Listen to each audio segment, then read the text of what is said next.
Hallelujah. Wherever good, I want you to turn to Galatians chapter 6. கலாத்தியர் 6ஆம் அதிகாரம் 9ஆம் வசனத்தை நீங்க திருப்பிக் கொள்ளும்படியாக நான் வேண்டி கேட்டுக்கொள்ளுகிறேன்.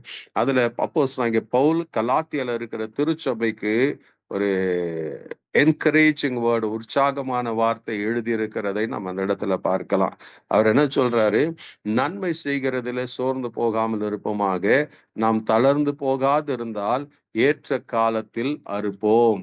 ஆங்கிலத்துல சொல்லும், at the just right time we will reap a harvest of blessing if we don't give up. If we don't give up. இப்போ இன்னைக்கு ஆண்டவருடைய வார்த்தை நமக்கு என்ன சொல்லுகிறதுனா, don't give up. Amen. Don't give up.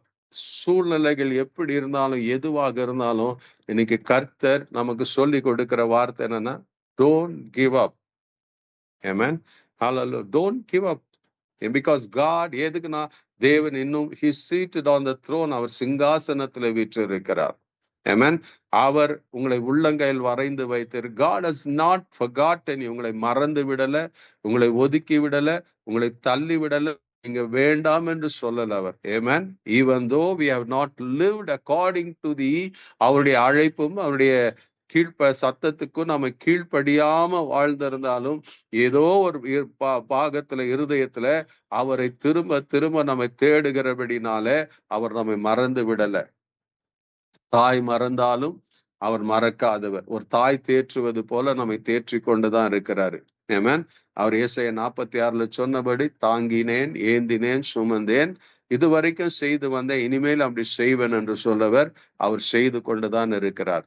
ஆமென். அதனால இந்த வார்த்தைகள் எல்லாம் இருக்கிறதுனால கர்த்தர் இந்த இரவு நேரத்துல நமக்கு என்ன சொல்லுகிறார்னா, you will reap a harvest. If you don't give up, you will surely reap a harvest. நீங்க தளர்ந்து போகாது இருந்தால் ஏற்ற காலத்துல உங்களுக்கு ஒரு அறுவடை காத்திருக்கு, ஒரு பிளெஸ்ஸிங் காத்திருக்கிறது. ஆமென். தேவன் ஆயத்தம் பண்ணி இருக்கிறது உங்களுக்கு வந்து சேரும் என்பதுதான் இன்னைக்கு இந்த வார்த்தை சொல்லுகிறது. ஒரு உலகத்துக்கு, ஒரு மனுஷனை குறித்து பாருங்க. ஹல்லேலூயா. எத்தனை பேருக்கு தெரியும் தாமஸ் ஆல்வா எடிசன்? இன்னைக்கு நிறைய பேருக்கு தெரியாது. அவர் தான் எலக்ட்ரிக் பல்பை கண்டுபிடித்தவர். இன்னைக்கு இருக்கிற உலகத்துல அநேகருக்கு அந்த அந்த நாட்கள்ல முதல் கண்டுபிடித்தவர் நிறைய பேரு தெரியாது.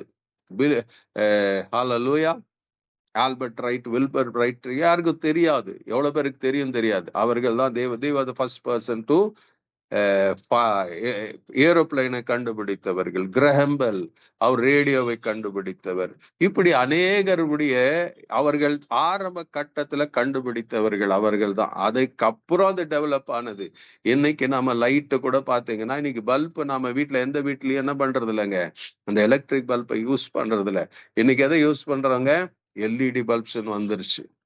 அல்லேலூயா. டியூப் லைட்டை கூட நம்ம யூஸ் பண்றது. இப்ப அந்த எல்இடி டியூப் லைட் தான் நம்ம வீட்டுகளை யூஸ் பண்ற காரணம் என்னன்னா, கரண்ட் கொஞ்சமாய் செலவாகிறது என்பதற்காக நம்ம modernised version of bulbs, tubes, லைட்டை நம்ம யூஸ் பண்ணி கொண்டு இருக்கிறோம்.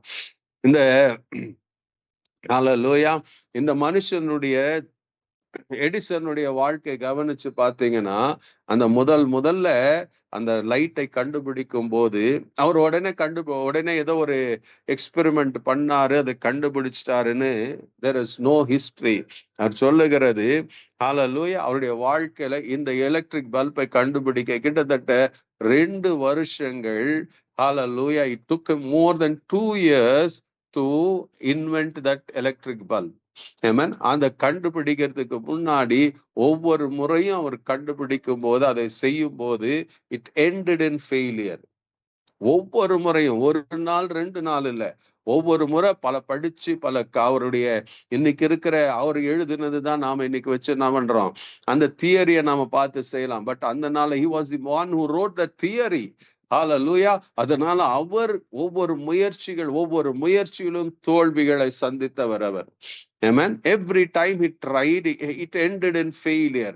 ஹalleluya. அப்படி அந்த ஃபெயிலியர்ல ஒவ்வொரு ஃபெயிலியர்ல அவர் என்ன பண்ணாரு, எதனால அந்த ஃபெயிலியர் ஆயிடுச்சுன்னு ஆராய்ச்சி பண்ணி அடுத்த முறை அடுத்த கட்டத்துக்கு போனார். இப்படி 2 வருடங்கள் தொடர்ச்சியாய் அவர் தோல்விகள் மேல தோல்வி, தோல்வி மேல தோல்வியை சந்தித்த பிறகு அவர் கடைசியில அந்த எலக்ட்ரிக் பல்பை கண்டுபிடிச்சார். ஆமென். அது காரணம் என்னன்னா, he never gave up. ஐயோ தோல்வி ஒரு மாசம் பார்த்த முடியல, 2 மாசம் பார்த்த முடியல, அவர் விடல.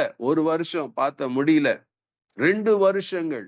அப்படிதான் அவரை குறிச்சு எழுதப்படும் போது 2 வருஷத்துக்கு மேல he saw only failures. அந்த ஃபெயிலியர்ஸை பார்த்து அவர் சோர்ந்து போகல, தளர்ந்து போகல. என்ன பண்ணாரு? he never gave up. He pursued. அதை தொடர்ந்து தொடர்ந்து தொடர்ந்து பர்சியூ பண்ணதுனால ஒரு பெரிய அறுவடையை இன்னைக்கு நீங்களும் நானும் ஹல்லேலூயா இந்த எலக்ட்ரிக் வெளிச்சத்துல அந்த லைட்டோ, எல்இடி லைட்டோ, ஏதோ ஒரு டியூப் லைட்டோ, எதுலயோ ஒண்ணு நம்ம வெளிச்சத்தை பார்த்து நம்ம வீட்டுல அமர்ந்து இருக்கிறோம் இல்லையா? அதுக்கு காரணத்தை அதை ஆரம்பித்து கொடுத்தவர் தாமஸ் ஆல்வா எடிசன். எதுக்கு எப்படி நடந்ததுங்க? Because he never gave up in his. அவர் ஆரம்பித்ததுல சோர்ந்து போகாம அவர் தொடர்ந்து இருந்தார். இன்னைக்கு கர்த்தர் நமக்கு அதுதான் சொல்றாரு, சோர்ந்து போயிடாதீங்க, தளர்ந்து போயிடாதீங்க. ஆமென். உங்களுக்குரிய பலன் உங்களுக்கு நிச்சயமா கர்த்தருடைய நாள்ல வந்து சேரும். வாட் எவர் யூ ஆர் சோட், அதுக்கு மேல இருக்கிற வார்த்தை சொன்ன, எதை விதைக்கிறோமோ அதை அறுவடை செய்வோமா. ஆமென். if you have kept praying, அதான் இயேசு சொல்லுவார் லூக்கா 18ஆம் அதிகாரத்துல, சோர்ந்து போகாமல் ஜெபம் பண்ணுங்க. don't get tired, don't give up on your prayer. ஜெபத்துல சோர்ந்து போயிடாதீங்க. God has a harvest for it. கர்த்தர் ஏதோ ஒரு நாளில ஏதோ ஒரு காரியத்துல he will reveal something from his holy scriptures. Amen. Hallelujah. அவர் உங்க ஜெபத்துக்கு நிச்சயமாக பதில் கொடுக்கிறவரா இருக்கிறார். Amen. God doesn't, அவர் என்ன பண்ணல, ஒருபோதும் ஜெபத்துக்கு நான் பதில் கொடுக்க மாட்டேன்னு சொல்லல.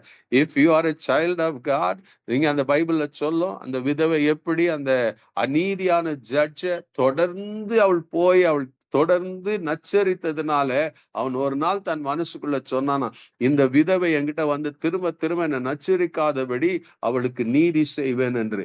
அப்போ நீங்க தொடர்ச்சியாய் கர்த்தருடைய சமூகத்தில் showing something in prayer, உங்க குடும்பத்துக்காக நீங்க விதைக்கலாம், உங்க மனைவிக்காக, உங்க பிள்ளைகளுக்காக, உங்க வேலைக்காக, உங்க வருமானத்துக்காக, உங்க சபைக்காக, உங்க சூழ்நிலைக்காக.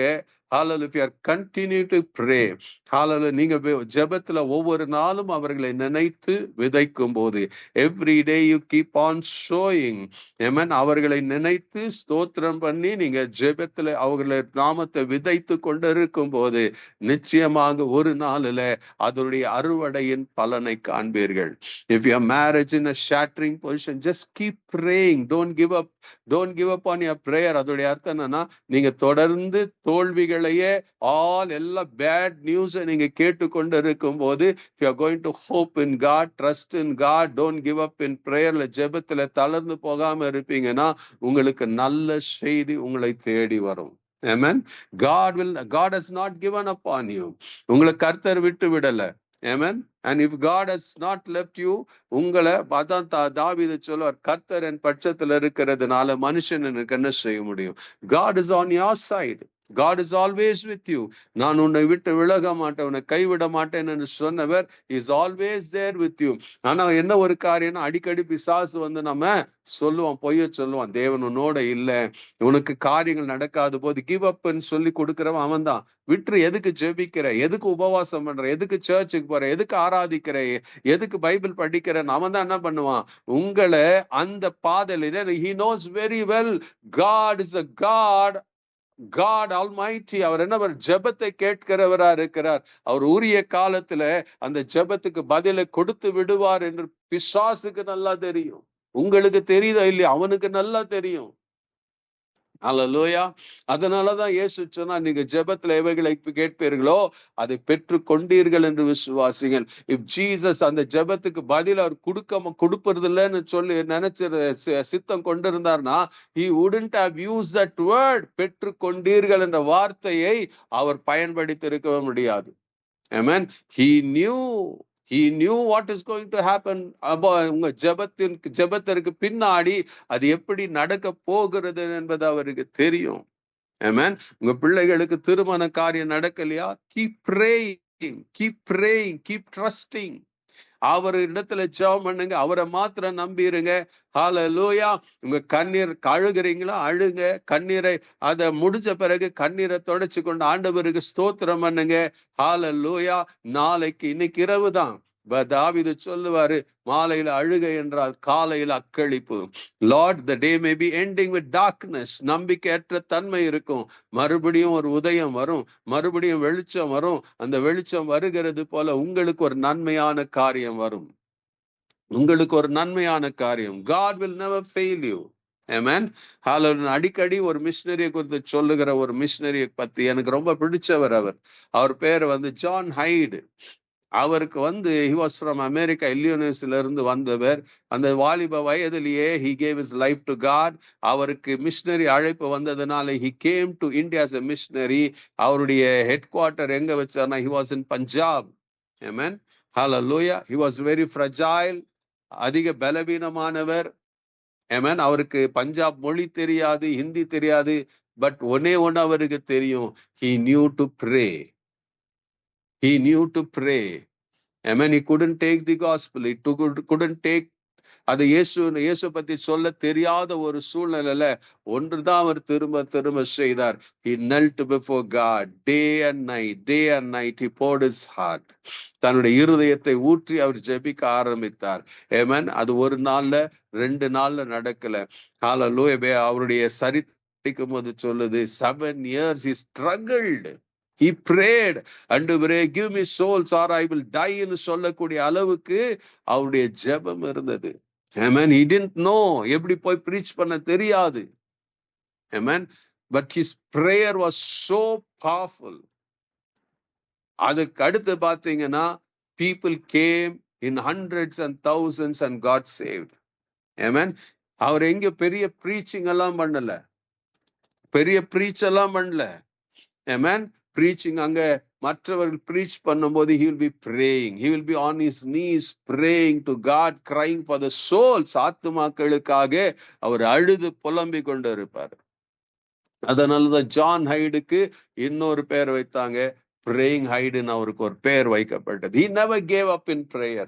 He never gave up on God. கர்த்தர் நிச்சயமா செய்வார், கர்த்தர் நிச்சயமா செய்வார்ங்கிற நம்பிக்கையினால அவருடைய வாழ்க்கை கூடியிருந்தது. He was full of faith. He was full of belief in this prayer and upon God. அதோடைய அறுவடையை அன்னைக்கு பார்க்கலாம். அன்னைக்கு அவர் இருந்த நாட்கள்லயே பஞ்சாபுக்குள்ள ஒரு பெரிய எழுப்புதல் வந்து அநேக சபைகள் எழுப்பினது, அநேகர் உயிரற்றிருந்த சபைகளுக்குள்ள உயிர் வந்தது. Amen. இது சேம் திங் நீங்களும் நானும் கொண்டு வர முடியும். இன்னைக்கு இருக்கிற உலகத்துல இன்னைக்கு எத்தனை வீட்டுகள்ல சர்ச்சுக்கு போனாலும் உயிரற்றவர்கள். there is no spirit, there is no power.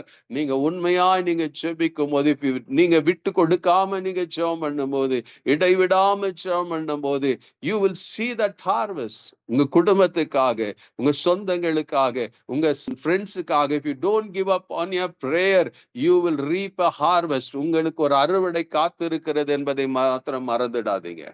Amen. John Hyde saw that. இன்னைக்கு பஞ்சாப்ல பெரிய திருச்சபைகள், நீங்க நாம தமிழ்நாடு தான் நினைக்கலாம், இட்ஸ் bigger than churches. அங்க அத்தனை பெருசா இருக்கிறது. ஹல்லேலூயா.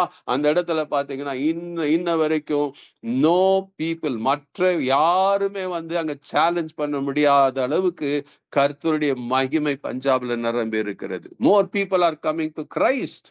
More churches are getting filled up. And the churches are alive because one man's prayer changed everything in Punjab. இந்தியாவுல ஒரு அசைவை கொண்டு வந்த மனுஷன்.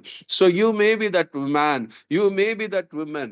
Amen. நீங்க நினைக்கலாம், I am a family, I'm just an housewife, நான் ஏதோ வேலைக்கு போறேன், I'm aged. இதெல்லாம் நீங்க நினைச்சு உங்களுக்கு நீங்களே உங்களை ஏமாற்றி கொண்டு இருக்கலாம். Tonight God wants to tell you, don't give up. Still I'm there, உன்னோட தான் இருக்கிறேன். Don't give up. Keep praying, keep seeking God, keep pouring your heart. உங்க இருதயத்தை ஊற்றி நீங்க ஜெபித்து கொண்டே இருங்க. ஆமென். கர்த்தருடைய நாளில அந்த அறுவடையை நீங்கள் நிச்சயமாக பார்க்க போகிறீர்கள்.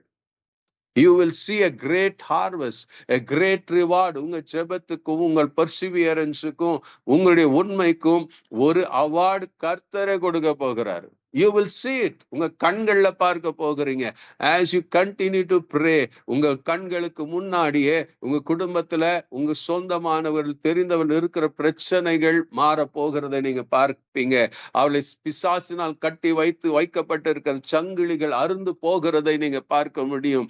ஆமென். ரட்சிப்புக்குள்ள வருகிறதை நீங்க உங்க கண்கள்ல பார்க்க முடியும். அதுக்கு பிறகு நீங்க can give glory to God. தேவனுக்கு மகிமை செலுத்தக்கூடிய ஒரு சூழ்நிலையும் சந்தர்ப்பத்தையும் தேவன் உருவாக்கி கொடுக்க முடியும். That is our God. He is still seated on the throne. மறந்துடாதீங்க. நீங்களும் நானும் ஜெபிக்கிறவர் மரித்து அடக்கம் பண்ணப்பட்ட ஒரு கடவுள் அல்ல. அவர் மரித்தும் 3ஆம் நாளில உயிரோடு எழுந்தவருமாய் இருக்கிறவர். ஆமென். He remembers you. உங்களை எப்பொழுது நினைவு கூறுகிறவரா இருக்கிறார். ஹalleluya. அதனால கர்த்தருக்கு ஸ்தோத்திரம் பண்ணுங்க, நன்றி சொல்லுங்க. and keep praying. ஒரே ஒரு காரியம், don't give up. உங்களுக்கு கர்த்தர் ஒரு காரியத்தை உங்களை கொண்டு ஸ்டார்ட் பண்ணியிருந்தாருப்பானா, keep doing it. ஒரு நன்மையும் பார்க்கலன்னா keep doing it. Amen. At the right time you will reap a harvest. கர்த்தர் உங்களுக்கு ஒரு பெரிய அறுவடையை கொடுக்க காத்திருக்கிறார். May God bless you. God be with you.